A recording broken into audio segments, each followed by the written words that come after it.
හරි ළමයි. ඒකෙදි එතකොට බලන්න දැන් ඔයාලට අභ්‍යාසෙ තියෙනවනේ ඒකේ පළවෙනි අභ්‍යාසෙ. ඒකේ කිරිබත් කියන මුලින්ම ඊතලේ දාලා තියෙන එතනට කිරිබත් කියන අකුරු ටිකට මොකක්ද වෙලා තියෙන්නේ කියලා අහන්න. ඒකෙදි අහනවා පහත දැක්වෙන ඡේදය හැඩසව් ගැන්වීමට භාවිතා කරන ලද මෙවලම් අණුවංක ලියා දක්වන්න කියලා. එතකොට ඒකෙදි කිරිබත් කියන අකුරු ටික ඇලේට ලියවිලා තියෙන්නේ. එතකොට ඇලේට ලියවන්න භාවිතන ඉටැලික් මෙවලම. එතකොට ඔයා එතන ඉටැලික් කියලා ලිව්වත් හරි නැත්නම් ඔයාට එතන උඩ අර තියෙන වගුවේදී ඉටැලික් මෙවලමට අදාළ කරන අණු අංකය වෙන්නේ අංක 4. අංක 4 ලිව්වනම් වඩාත් හරි. මොකද ඒකෙදි මම කියලා තියෙනවා අණු අංකය ලියා දක්වන්න කියලා. ඔයා එතන උපදේශ පිළිපැදලා නැතුව ඉටැලික් කියලා ලියලා තිබ්බා. ඒත් හරි ගැටලුවක් නැහැ. හැබැයි ඉස්කෝලේ පේපරේදී හරියට උපදේශ පිළිපදින්න ඕනේ. අණු අංකය ලියන්න කිව්වනම් අණු අංකය ලියලා තියෙන්න ඕනේ. ඊළඟට ට්‍රෙඩිෂනල් කියන අකුරු ටික. දැන් බලන්න මේ ඡේදයේ අනිත් අකුරු වලට වඩා ට්‍රෙඩිෂනල් කියන අකුරු ටික තද පැහැ ගන්නලා තියෙන්නේ. ඒතර අකුරු තද පැහැ ගන්නන්නේ බෝල්ඩ් මෙවලම භාවිතා කරලා. ඒතර බෝල්ඩ් මෙවලම කියන්නේ අර අණු අංකයේ 3ට තියෙන එක. එහෙනම් අංක 3 තමයි ට්‍රෙඩිෂනල් කියන එකට එන්න ඕනේ. ඊළඟට තියෙනවා මේ ඡේදය ඔහොම කියලා ඕස්පීසියස් කියලා වචනයක් නේද? ඒ අකුරු අනිත් අකුරු වලට වඩා ප්‍රමාණය විශාලයි. ඔයාලට පේනද බැලු බැලමට අනිත් අකුරු වල ප්‍රමාණයට වඩා ඒ අකුරු ටික විශාලයි කියලා. එතකොට අක්ෂර විශාල ප්‍රමාණය කරන්න විශාල ගන්වන්න අපිට දෙවෙනි මෙවලම හෝ නවවෙනි මෙවලම භාවිතා කරන්න පුළුවන්. ඒකේ 2 හෝ 9 ලියලා තියෙනවා නම් ඔයාගේ පිළිතුර හරි. ඔයාලට 10 ලියන්න බෑ මොකද ඒක අක්ෂර ප්‍රමාණය කුඩා කරන්න භාවිතා කරන්නේ. 2 හෝ 9 දෙකෙන් එකක් කොයි එක ලිව්වත් ඒක හරි.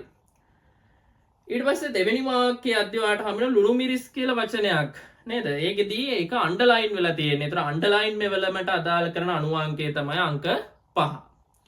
ඊට පස්සේ ඒ ටික හරි. ඊට පස්සේ ආයෙ ඔයගලන්ට හම්බෙන ස්පයිසිස් කියන අකුරු ටික. ඒතර ඒ අකුරු ටික හරහා ඉරක් ඇඳලා දෙනවා. අකුරු හරහා ඉරක් ඇඳලා. ඒතර අකුරු හරහා ඉරක් අඳින්න මම කලින් වීඩියෝ එකේ ඔයගලන්ට කිව්වා ඒකට භාවිතන්නේ ස්ට්‍රික් ත්‍රූ අවස්ථාව කියලා. එහෙනම් ස්ට්‍රික් ත්‍රූ අවස්ථාවට අදාළ කරන මෙවලම් අංකය තමයි අංක 6. එහෙනම් ස්පයිසිස් කියන එක ඊතලේ ගාවින් අංක 6 යෙදිලා තියෙන්න ඕනේ. ඊට පස්සේ එතනින් එහාට well as with bananas බලන්නේ bananas කියන අකුරු ටික අනිත් අකුරු වලට වඩා වෙනස්. නිකන් අර වැල් අකුරු වගේ ලියවිලා තියෙන්නේ. එතකොට අන්න ඒ වගේ ස්ටයිල් එකකට අක්ෂර මාරු කරන්න ඕන නම් ඒ කියන්නේ අපි කියන අක්ෂර වල ස්වරූපේ මුහුණුවර වෙනස් කරලා තියෙනවා. එහෙනම් ෆොන්ට් එක චේන්ජ් කරලා තියෙනවා. එහෙනම් එතෙන්දී අපිට භාවිතා කරන්න වෙන්නේ ඔය පළවෙනි මෙවලම අක්ෂරවල ස්වරූපය වෙනස් කරන මෙවලම. ඊට පස්සේ ඔහොම ගිහිල්ලා ඡේදයේ අවසානයේදී තියෙනවා 2න් 4යි cup of water කියලා. ඒතර ඒකෙදී අර බෙදීමේ ලකුණට උඩින් තමයි 4 ඉලක්කම තියෙන්නේ සහ බෙදීමේ ලකුණට යටින් තමයි 2 ඉලක්කම තියෙන්නේ. එතකොට 4 ඉලක්කම උඩ යවලා තියෙනවා. එතකොට අපි කියන එකට සුපර්ස්ක්‍රිප්ට් අවස්ථාවක්. එහෙනම් සුපර්ස්ක්‍රිප්ට් එක කියන්නේ අර x වල වර්ගයේ තියෙන එක. එහෙනම් අංක 8 තමයි 4 තියෙන තැනට එන්න ඕනේ. ඊළඟට 2 පහළට යවලා තියෙන නිසා සබ්ස්ක්‍රිප්ට් අවස්ථාව භාවිතා කරලා දෙනවා. අංක 2 තියෙන තැනට 7 වෙනි මෙවලම් අංකය තමයි යෙදෙන්න ඕනේ. හරිනේ එතකොට.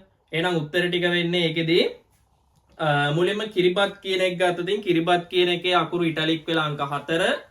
ට්‍රැඩිෂනල් කියන එකේදී අකුරු තද පැහැ ගන්නලා අංක 3. ඔස්පීසියස් කියන එකේ අක්ෂරවල ප්‍රමාණය විශාල කරලා එහෙනම් 2 හෝ 9. ඊළඟට ලුණු මිරිස් කියන අකුරු ටික අන්ඩර්ලයින් කරලා එහෙනම් අංක 5. ඊළඟට ස්පයිසිස් කියන අකුරු හරහා ඉරක් ඇඳලා එහෙනම් අංක 6. ඊළඟට බනානාස් කියන අක්ෂරවල ෆොන්ට් එක වෙනස් කරලා දෙන අංක 1. ඊළඟට 4 ඉලක්කම උඩ යවලා තියෙන සුපර්ස්ක්‍රිප්ට් අවස්ථාව අංක 8. 2 ඉලක්කම යට යවලා තියෙන සබ්ස්ක්‍රිප්ට් අවස්ථාව අංක 7. හොඳයි. අපි ඊළඟ කොටසට යමු. ඒ කියන්නේ දෙවෙනි පිටුවට යමු ඊළඟ මෙවලම් ටික කතා කරන්න.